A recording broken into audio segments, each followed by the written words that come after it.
ओम शांति। आज का गुरु जी का व्याख्यान कबीर जी के भजन पर है। कबीर जी कहते हैं, परमेश्वर तेरा संसार कैसा है? तू अलग, तेरा संसार अलग है। मनुष्य अलग होता है, उसकी परछाई अलग होती है। परछाई की हाथ, उंगलियां सब दिखाई देती हैं, लेकिन परछाई से प्यार नहीं किया जाता।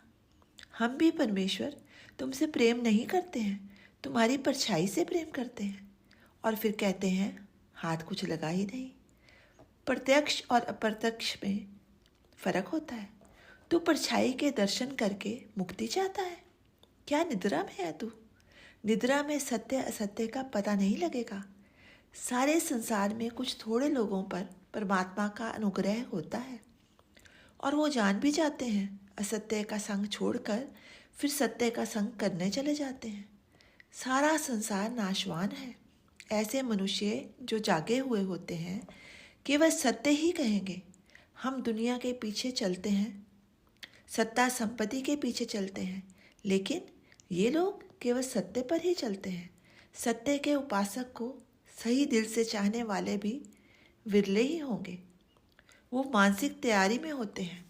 जो आज मेरे हैं वो कल नहीं रहेंगे, केवल परमात्मा ही मेरा रहेगा। ईसा मसीह को आभास हो गया मेरे पर कष्ट आने वाला है। सत्य प्रेमियों को पहले ही आभास हो जाता है। भाषा में भी इशारे दे देते हैं।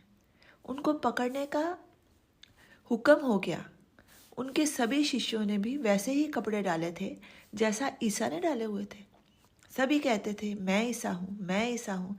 इसलिए ईसा को पहचानना मुश्किल सा हो गया था। पैसे की खातिर उन्हीं के किसी शिष्य ने उनकी पहचान बता दी और उनको सूली पर लटका दिया गया। केवल उनके एक शिष्य की वजह से वो पकड़े गए। मन और बुद्धि ही आत्मा के साथ धोखा करती है। कभी लालच की वजह से।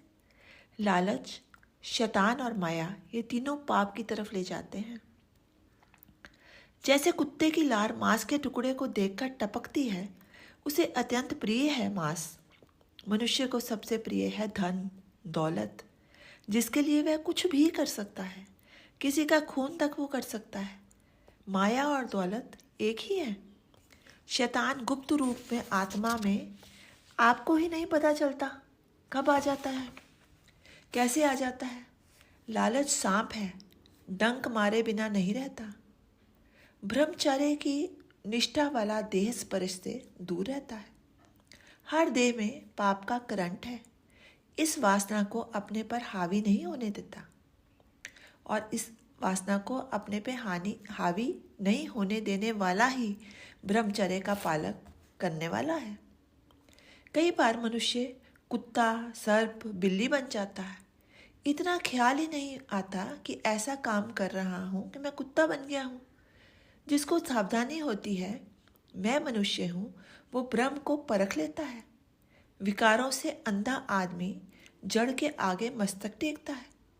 मस्तक टेकना है चेतन के आगे।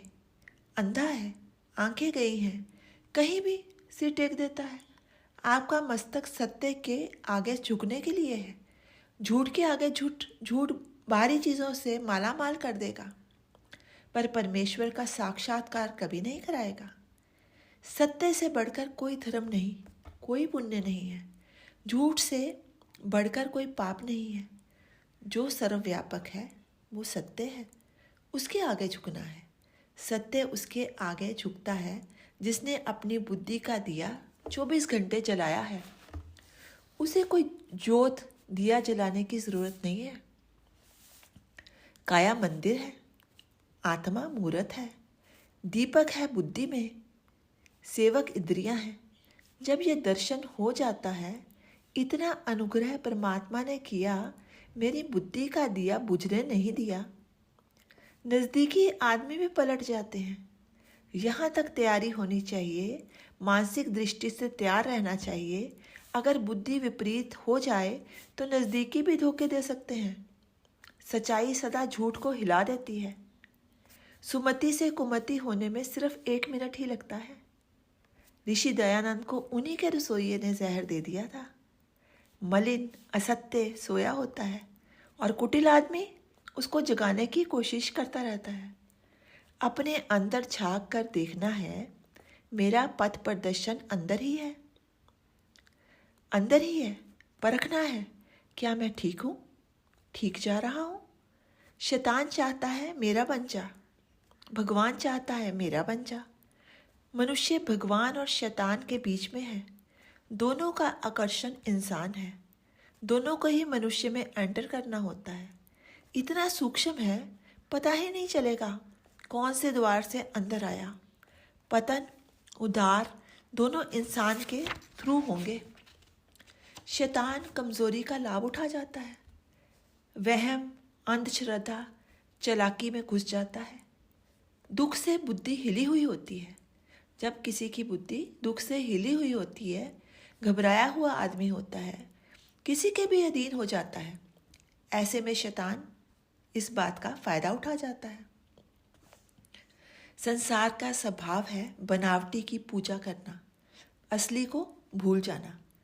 असली भगवान तो भीतर है, उसकी याद नहीं और परछाई को पूजते जा रहे हैं। ओम शांति।